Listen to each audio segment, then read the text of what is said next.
Merry Christmas, my fellow Chibits. Today, I am here to bring you the first anime review on Code Geass.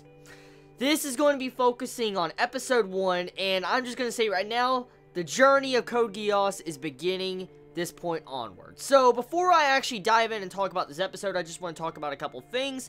So, pretty much, just to let you all know, I have seen Episode 1, 2, and I don't remember, but I think I have seen parts of Episode 3. Now, when I watched these episodes, it was a long time ago. For instance, it was like when I was doing a live stream about like 4 or 5 months ago. So, I pretty much forgotten all the events, almost every single event that really happened in those episodes, besides the entire, Lelouch getting his eye power. That's really the only thing I remember, to be honest. So, besides that, let's dive into this episode and talk about it. So, I've never really given my actual first impressions to Code Geass. I've never really made a first impression, so I guess this is going to be my first impressions of the series.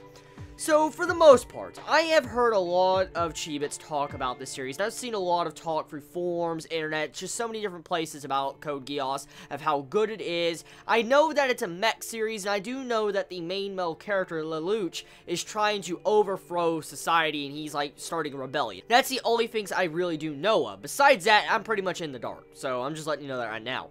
So, I knew what I was kind of expecting, to be honest with you, but the overall concept of it, the way it's displayed out in the open in this first episode, it really gives you a good first impressions to what you should expect from this series, because pretty much, it's pretty simple, the way this first episode sets up. It pretty much sets it up to where Lelouch in the past, he was, like a regular person in Japan. He was just a regular civilian. And one day, Britannia, this other, like, country or whatever, invaded Japan, destroyed Japan. Pretty much, they won the war, and they renamed Japan Area 11, and all the rights of, the original Japanese pretty much just got stripped and ruined, and there was a lot of prejudice being done in this episode. Like, this main episode, it sets up the conflict of the future episodes.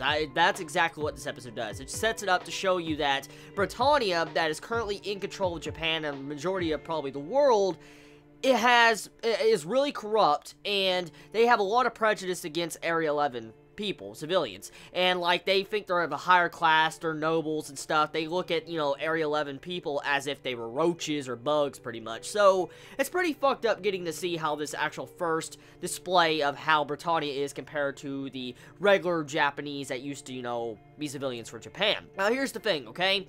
With the episode, the main motive you can get from the main first episode is that Lelouch's motive is to pretty much destroy Britannia. He wants to have a rebellion, and he also wants to pretty much, I'm guessing, just change the world back the way it used to be in the past.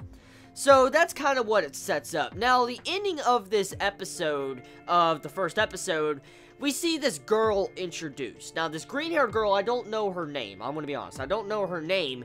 But she gets introduced, and supposedly from what the, the soldiers and stuff are saying is that she was a deadly poison. This girl was a deadly poison. And that raises a lot of questions, because I don't know exactly why they would call her poison.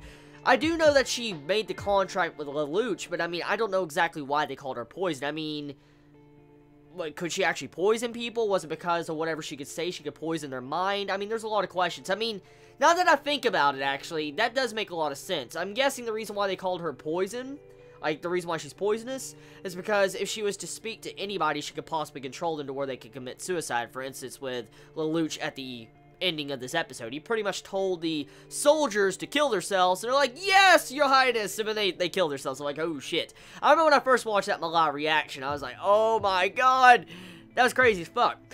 But overall, first episode, it really does a damn good job of setting up what you should expect from the series. It really does.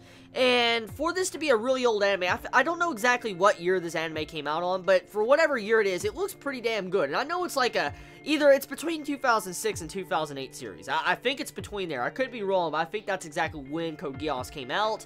And pretty much the animation looks really damn good for this age of the series. I mean, it's not that old, but I mean, it's still kind of considered old. So the animation looks really cool.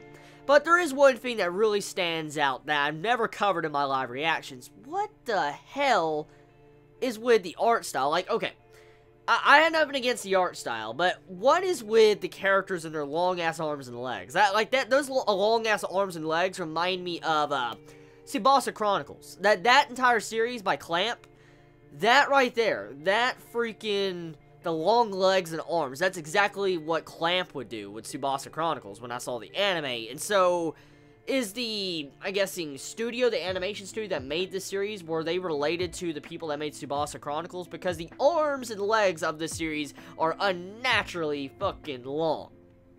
Okay, now that I got that out of my system, I want to talk about something real quick. There was a little bit of dialogue at the beginning of this episode I do want to cover. Since I do know technically this series is based on Rebellion, I do know that. That's the only thing I really know.